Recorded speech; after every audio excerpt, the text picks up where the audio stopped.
We would like to welcome everyone this morning to the Action Changes Things conference. It will be recorded. We want to thank you for selecting this workshop. The workshop session is called Pause, Cultivate Grace for Yourself and Your Community. We want to let you know that the workshop is being recorded. I am pleased to introduce your speaker, Stacy Dario, who will be your facilitator for this session. We will be dropping the workshop evaluation into the chat a few minutes before the workshop concludes. Thank you so much, Vanessa. Good morning, everyone. In the chat, I put in just a little introduction. We'd love to know your name, your organization, where you are specifically, and a centering practice of yours, a centering practice.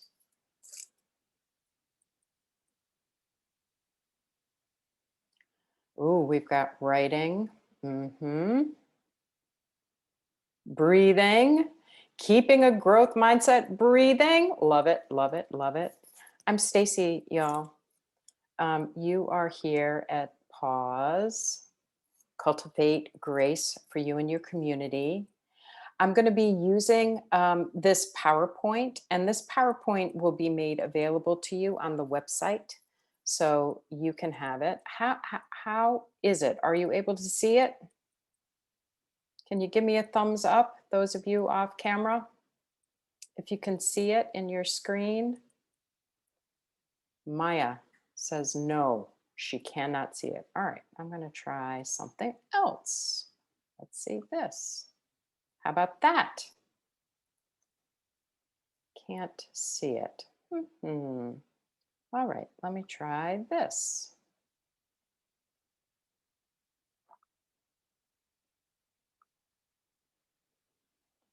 Now how we doing? Great, fantastic. Thank you.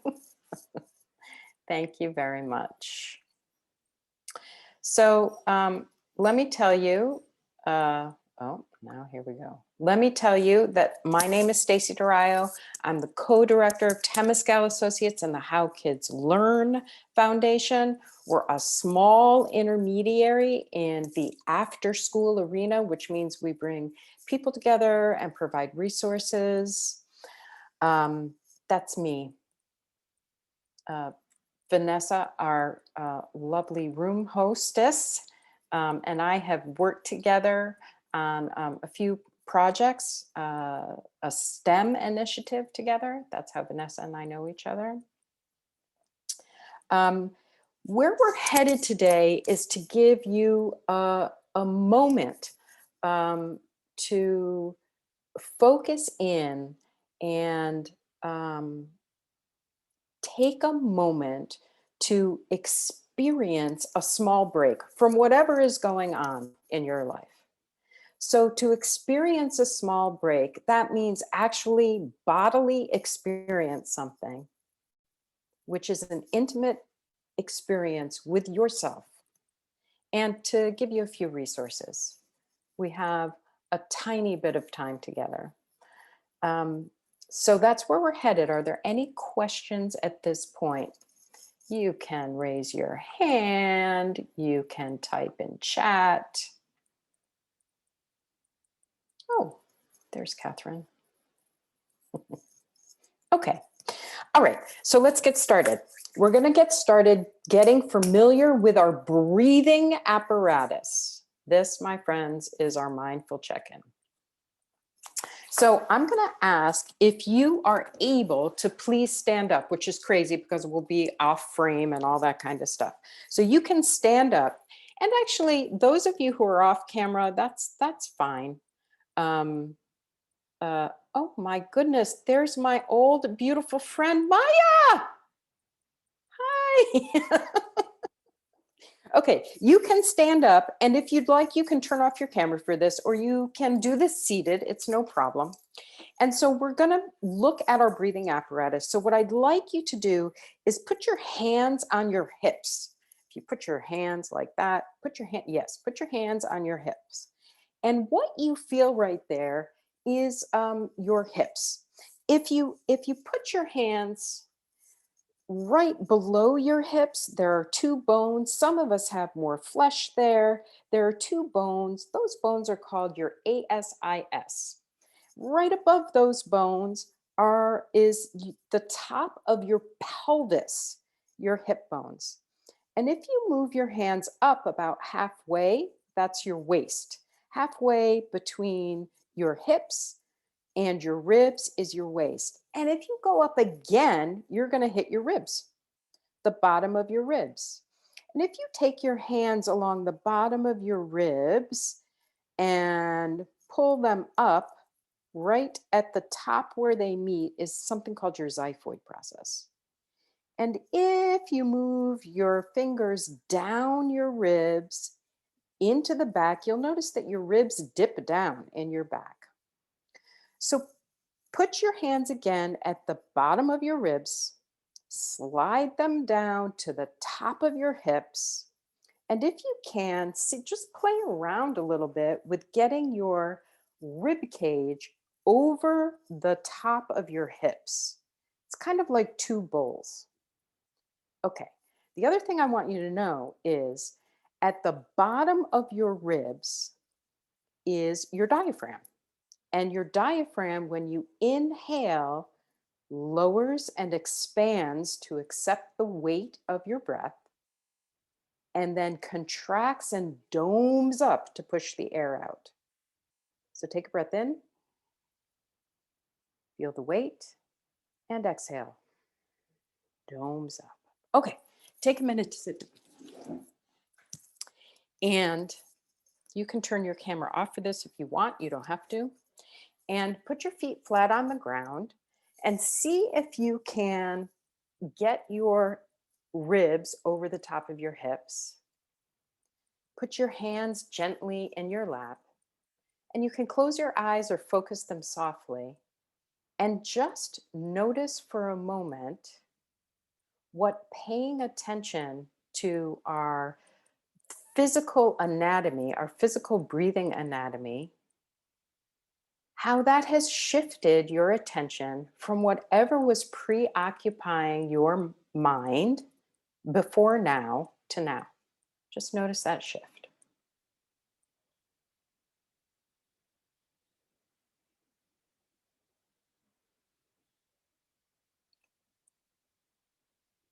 And as we sit here,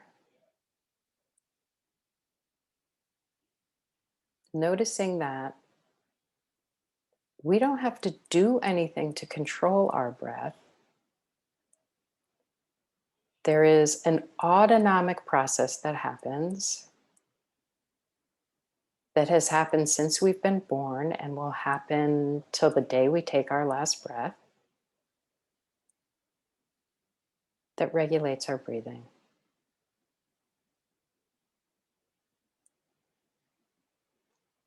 And as you sit here, letting the breath come in and expand your diaphragm, and letting the breath go out.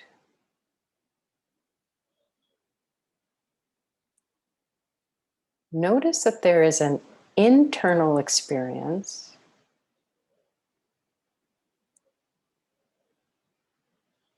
and there is stuff going on outside.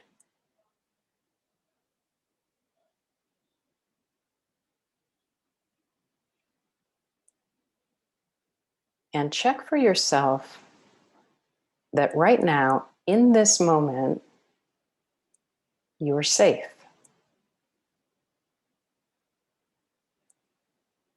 Your needs are met. And right now, in this moment, you're safe.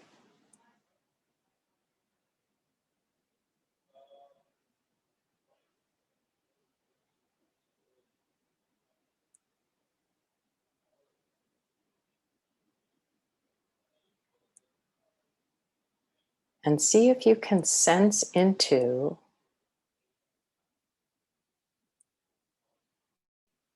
your own presence, your own sense of being here.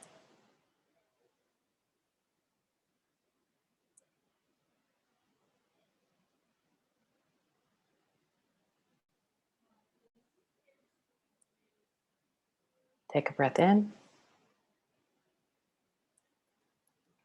and out.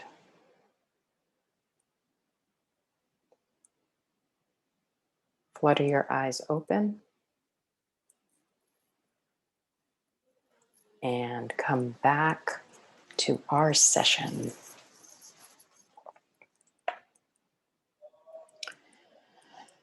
So mindfulness is paying attention on purpose to the present moment without judgment. And when we do mindfulness, we are training our attention on something specific. So maybe you had the experience of thinking about something or being somewhere, and you were able to experience the shift. That's mindfulness, is just noticing that shift. So I'm going to share with you a video right now. And if the technology goddesses are with us, we will all be able to watch this at the same time. This is a 4-minute video. And I am going to ask if Vanessa would kindly put in chat the YouTube video.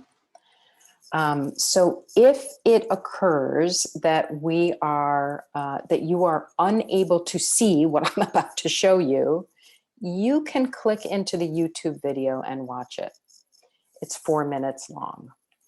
So here we go. Wave me down or do something if you're not able to see this. Oh, here we go. I get really mad when my brother hits me. I don't like it when you say you don't want to play. When I'm mad, my brain can get a headache and it can start hurting. Your blood keeps pumping because you're like really mad. You start to get sweaty because you're getting really, really mad. And then when you start getting really mad, you turn red. When your body can't really control yourself, mad just takes over your body. I just get out of control. It's kind of like if you had a jar and then the jar would be your brain and then you put glitter in the jar and that would be how you would feel. If you shook up the jar and the glitter went everywhere, that would be how your mind looks. And it's like spinning around and then you don't have any time to think. And you sometimes punch stuff and people when you don't really mean it. When I get angry, I feel it in my heart. I really don't like when I get angry.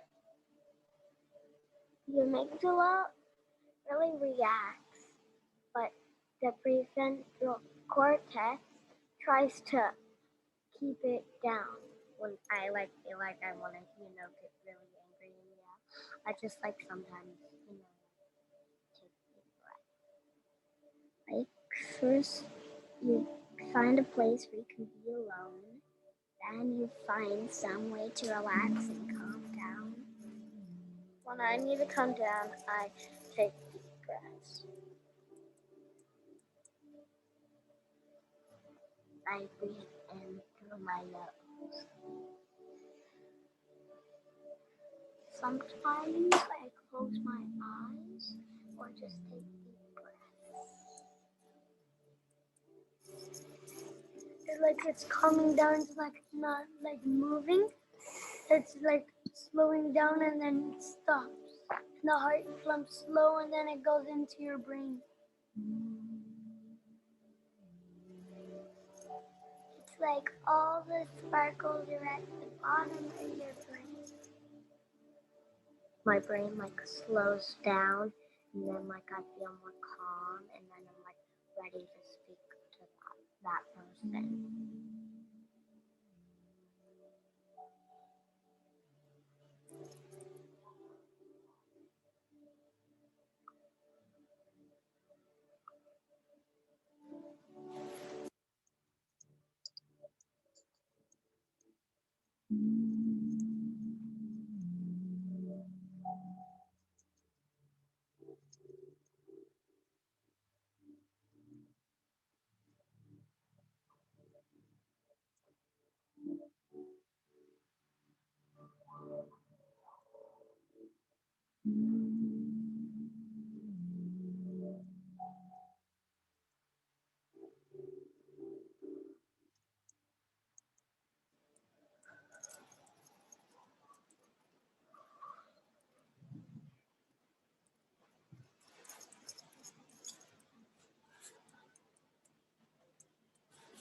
All righty. So breath is a tool to settle the glitter.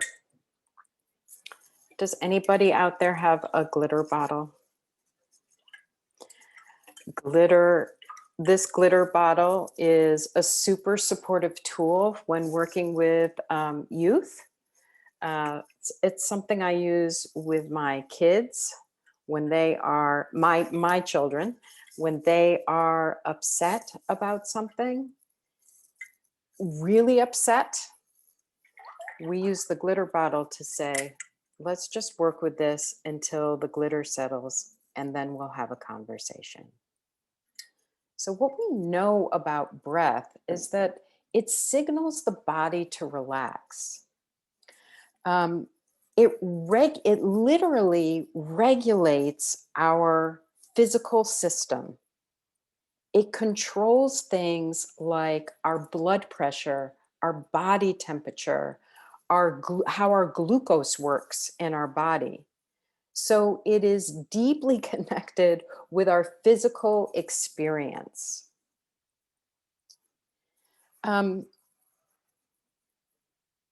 When we train our attention to focus on our breath, it helps our thoughts become less front and center. And it doesn't mean that our thoughts stop. Our brains are doing what they're supposed to do. They think. They think. They think, they plan, they organize, and we love our brains for that. But sometimes the thought process can take us away from noticing what's happening right now in our present. So, do you want to try a breath practice? Give me a thumbs up. Okay. This is called a box breath. I'm not really sure why it's called a box breath. It's also called an even breath. And the way it works is that we breathe in for 4 counts, we hold for a beat, and we breathe out for 4 counts. Breathe in for 4, hold for 1, breathe out for 4, hold for 1. Okay. So get yourself organized in your seat with a straight back. You know, there's a lot of attention paid to how we sit when we are doing mindfulness. And I was working with a group of young people, and I asked them, why do you think we pay so much attention to how we sit with a straight back and upright and hands in your lap? And a young person raised their hand, said, oh, I know. And I said, great. What is it? And he said to me, well, if you're hunched over or if you're crooked, it's like your body is an antenna. And if it isn't in the correct position, you don't get the right transmission. And I loved that. So let's try to get the right transmission here. We'll sit up straight, hands relaxed in your lap, and we'll begin. We'll breathe in for 1, 2, 3, 4, hold. Exhale, 1, 2, 3, 4, hold. Inhale, 2, 3, 4, hold. Exhale, 2, 3, 4, hold. You keep going.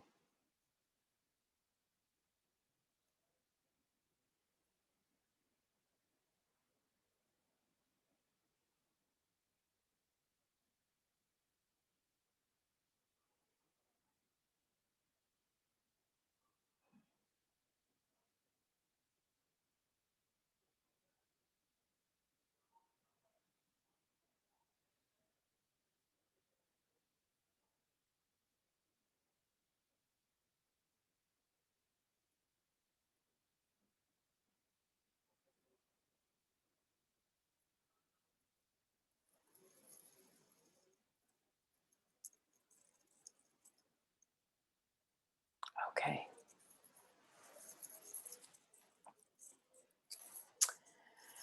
So we're in a minute, we're going to go into breakout rooms to have some conversation. We'll put these questions in chat.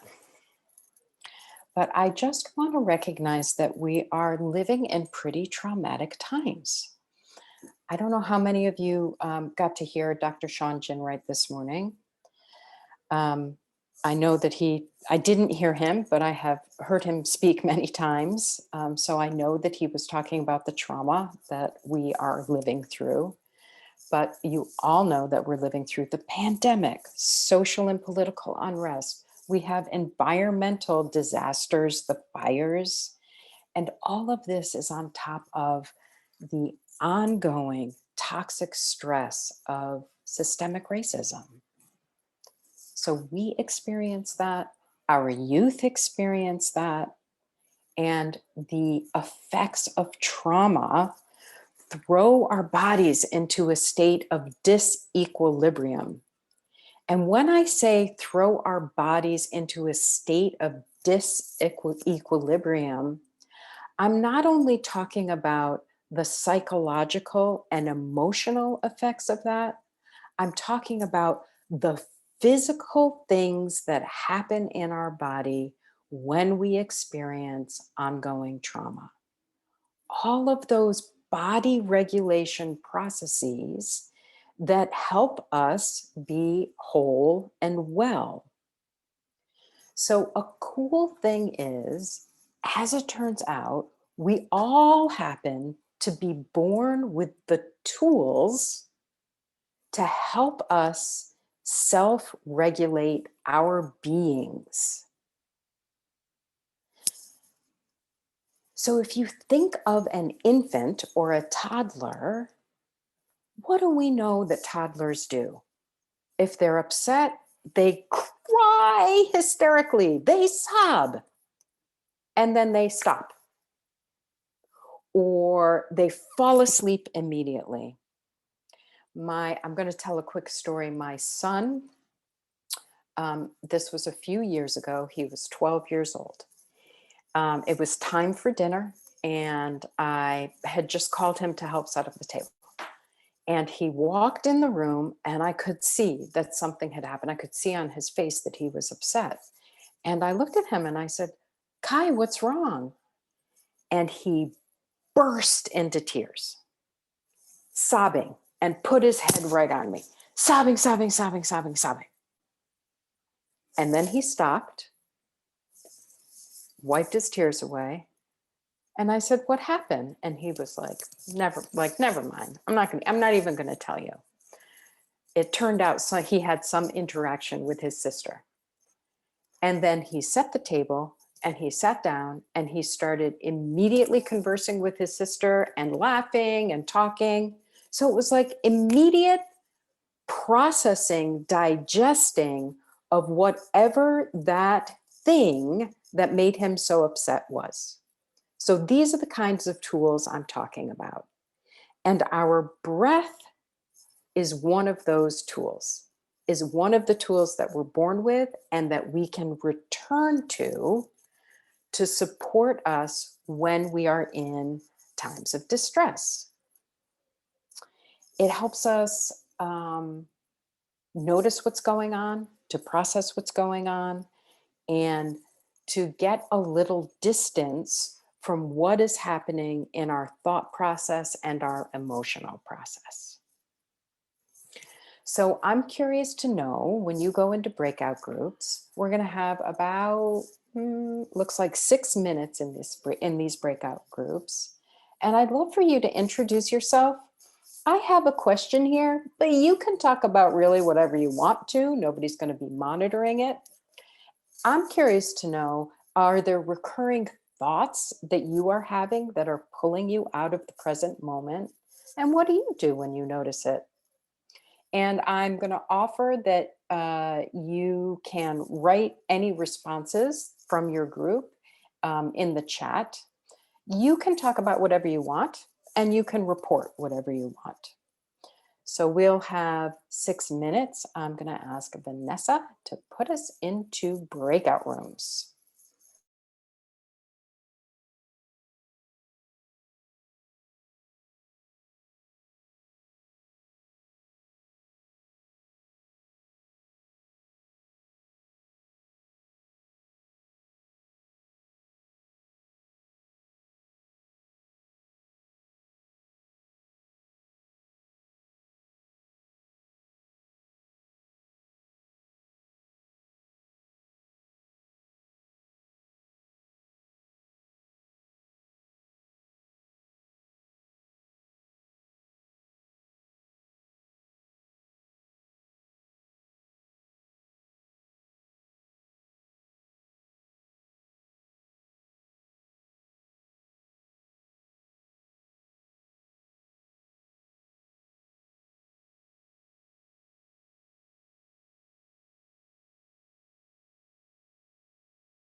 Welcome back, everyone. Yeah. I seem to have completely lost. Wait, here it is. Never mind.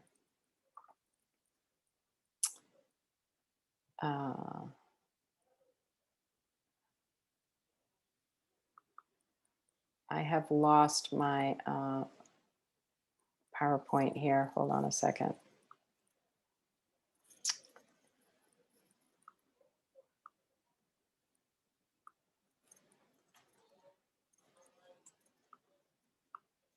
There we go.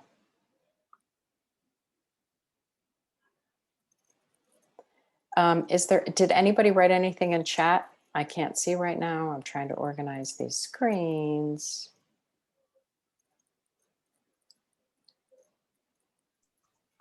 I just put that the obviously the election has been weighing heavily, and just taking a moment to stop whatever thoughts are going through my mind about that, and just really trying to take a walk, get out in some sunlight, and take some breaths to really just refocus and think about something else more positive. Mm-hmm. Mm-hmm.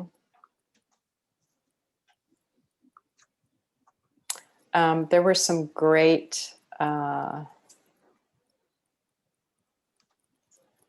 comments from my group. Does anybody want to share some good strategies? I'm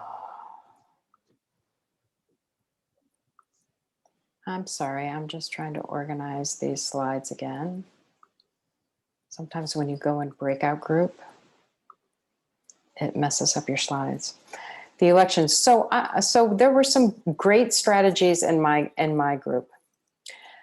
One of them was to ask myself, is this useful to me right now? Is this thought useful to me? Is it helpful to me? And then the other thing is, can I do anything about it? Is there an action that I can take? And if there is, I'll take some action.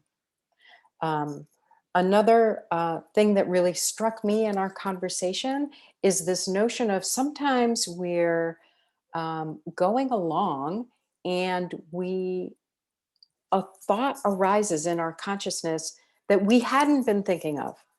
So maybe it's a thought of a person or some other thing. And this might be an indication that our intuition is being activated when something emerges in our consciousness that we hadn't been thinking of before. So that was a lovely thing.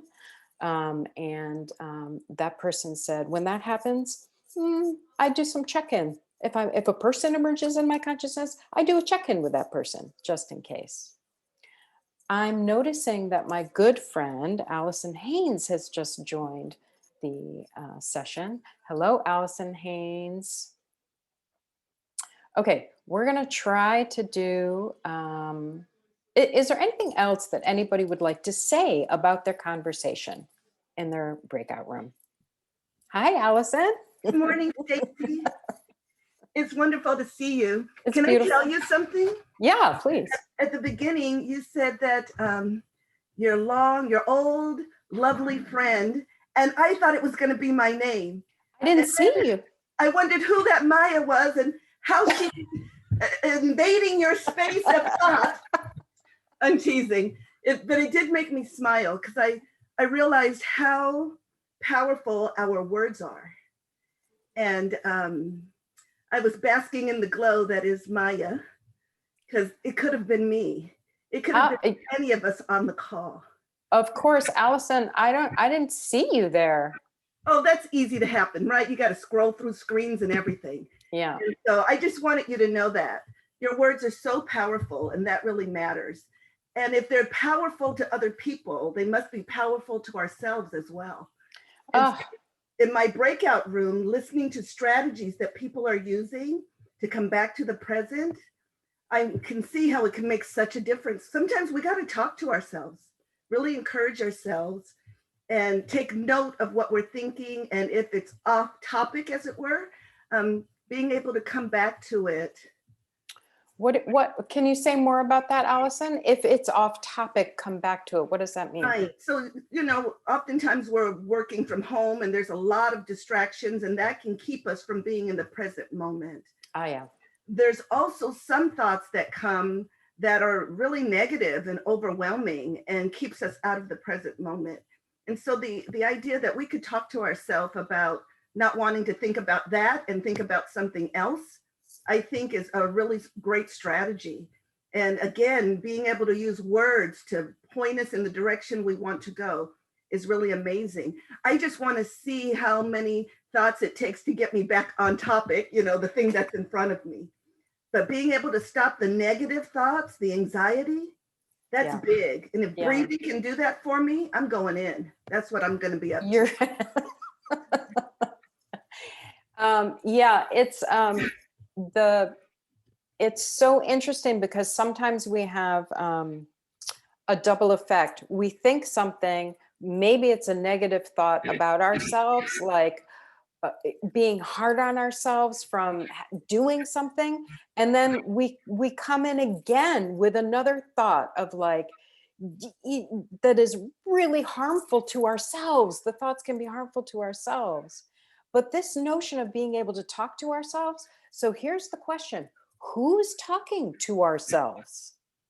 What is that part of us that is talking to ourselves? Are we two people inside? Ooh. Or is it that there is a space that we can experience that is the ground on which all of this fluttering of the mind happens? And it's from that space of the ground that we can come up with some kindness and love for whatever it is our mind, wherever it is our mind is taking us. Thank you so much, Allison. I appreciate that. Anybody want to comment on that? We have a couple of minutes here. Did that mean anything for anybody? Is there something in the chat I'm not paying attention to? It's possible.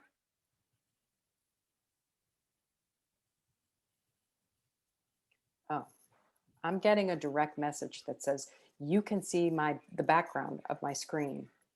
Can you see the PowerPoint? Yes. Okay, thank you. And also your desktop. All right. Not much interesting on there. Okay, let me get you to some resources that I would like you to see. Let me see if I can make this. I want to point you to a free resource that we have on our website. You will get this afterwards. From the Expanded Learning 360-365 website, we have created a mindfulness and after-school curriculum. It's a 16-session curriculum. It's about 20 sessions for each session. It incorporates a mindful practice, journaling, the arts, and community building. And Allison actually has brought this program to folks in Riverside County. And I know that there is a counselor, at least one counselor, school counselor on our call. And school counselors have implemented this in classrooms in schools as well. I also want to draw your attention to the resources of Inner Explorer. Very good. So what's interesting about Inner Explorer is that the difference between the Inner Explorer resources and the mindfulness curriculum is that with Inner Explorer, you push and play a mindfulness experience every day. And some are shorter, some are longer, but it does not require anything on the part of the person who is implementing it. That person doesn't have to learn anything necessarily. You just press and play. The Inner Explorer resources are used you can see here, they're used in 3,800 schools And after school programs in the US, it goes from K to 12. And it's a terrific resource to support your after school programs and parents in doing some mindfulness. I also want to draw your attention to, there are a ton of resources out there. If you do a little Google search, this one comes from the Amala Foundation, and this is a mindful family scavenger hunt. So it's a thing you can do. You could do in your after school program. You can do it with your family. It's an opportunity to begin to support training our attention on things that support our well-being, And all of this is really about that. How do we support ourselves in feeling centered and well, no matter what's going on? The other thing I want to say is that mindfulness is a practice, which means that we're not trying to go anywhere. We don't have to do anything. We are again and again doing different practices to bring our attention back to the present moment. It's like, exercising. It's something that you do over and over again, but you sweat a whole lot less when you do mindfulness. All right. Isabel is loving the scavenger hunt idea. Lots of stuff online. Friends, there are a ton of free resources and easy things to implement. These are all the abilities we have within us.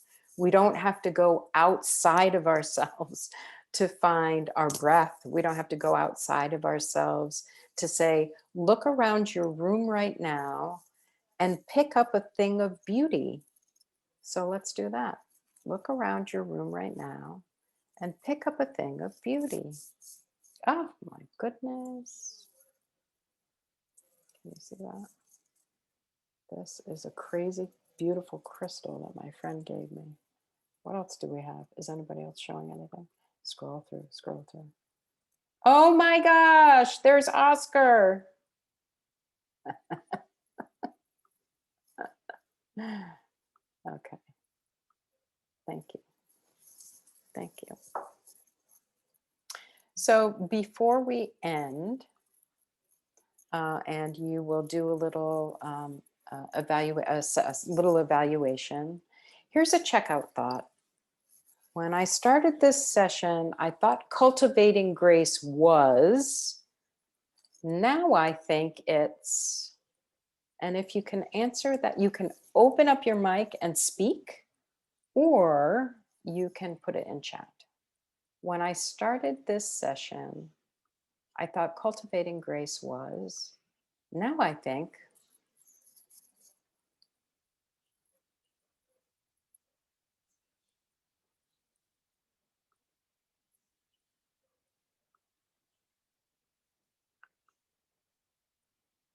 type it in or open up your mic and speak. Vanessa has just put the session assessment in.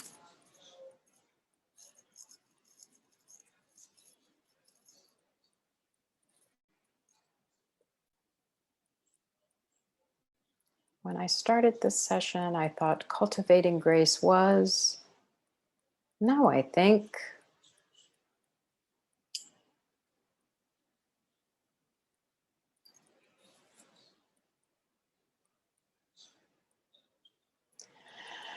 I guess when I went into this, not really knowing what I thought about, now I understand that it involves practicing mindfulness and being in the present moment.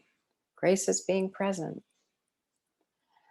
I thought cultivating grace is answering different reflection questions regarding our emotions. Now I think it's about breathing and completing more activities to slow down the rush of thoughts in our brain. When I started, I thought cultivating grace was about manners. Now I think it has more to do with this inner self. Yay. I thought it was about acceptance. Now I think it's about refocusing to the present. I thought it was an action. Now I think it's a mindset. I thought it was about having patience. Now I think it's about bringing attention back to the present moment. So beautiful. Thank you so much. Thank you.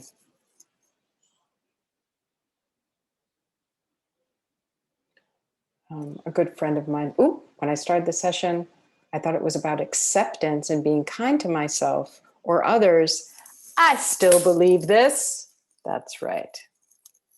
That's right. So, Vanessa, I'm not sure if you could drop the assessment in again. Oh, you're very welcome, Isabella. Just to make sure people have it and are able to take it. I really appreciate you spending some time on this very funny platform that we've all come to use and get used to. So different than being in the room with you all and having the experience of your physical beings and our physical beings together. The one thing that I will leave you with is that the breath connects us with our bodies. It's in our physical bodies that we can have the experience of a pause. And it's in that pause that can lead us to a state of grace, to a state of grace. You're all going to go off to new sessions now. Yeah.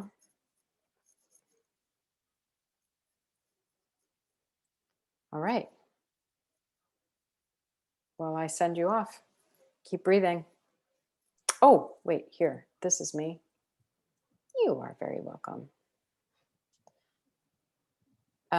Again, this will be posted on the ACT site, so you will have access to it. And me. There's my email address.